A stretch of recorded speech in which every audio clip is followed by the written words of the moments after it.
മദ്യരാജാക്കന്മാരെയും മുതലാളിമാരെയും വളർത്തുന്ന നയമാണ് ഇടതുപക്ഷ സർക്കാരിന്റേതെന്ന് ഭാരതീയ മദ്യവർജന സംരക്ഷണ സമിതി.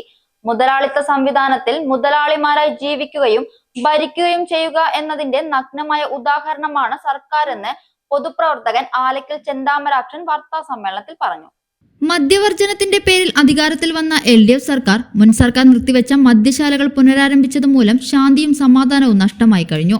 1000-ലേറെ മദ്യശാലകളാണ് ഇടതുപക്ഷ സർക്കാർ ആരംഭിച്ചത്. ത്രിപുര, ബംഗാൾ എന്നീ സംസ്ഥാനങ്ങളിൽ ഇടതുപക്ഷത്തിന് ഭരണം നഷ്ടമായത് ഇത്തരം നീക്കങ്ങളിലൂടെയാണ്.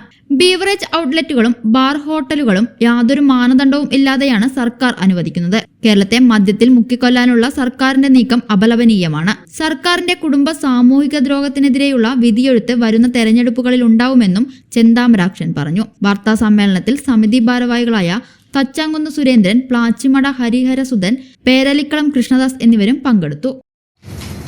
കുറച്ചു കാലങ്ങൾക്ക് മുമ്പ് കേരളത്തിലെ മദ്യനിരോധനം നടന്നൊരു സംസ്ഥാനമാണ്.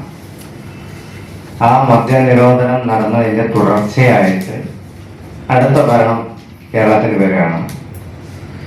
ഒരു കാരണവശാലും മദ്യ നിരോധനത്തിന് ഞങ്ങൾ അനുകൂലിക്കല്ലാതെ അതിനെ പ്രോത്സാഹിപ്പിക്കില്ല എന്നുള്ള വാഗ്ദാനം നൽകിക്കൊണ്ടാണ് അടുത്ത് വന്ന സർക്കാർ ഉണ്ടായത്. പക്ഷെ ഇപ്പോഴത്തെ അവസ്ഥയിൽ നോക്കിക്കഴിഞ്ഞാൽ ഏറ്റവും കൂടുതൽ മദ്യഷാപ്പുകൾ തുടങ്ങാനുള്ള സാഹചര്യം അവരൊക്കെ കൊടുത്തുകൊണ്ടിരിക്കുകയാണ്. സൗജന്യ വൈഫൈ കണക്ഷൻ അങ്ങനെ വരാൻ വഴിയില്ലല്ലോ.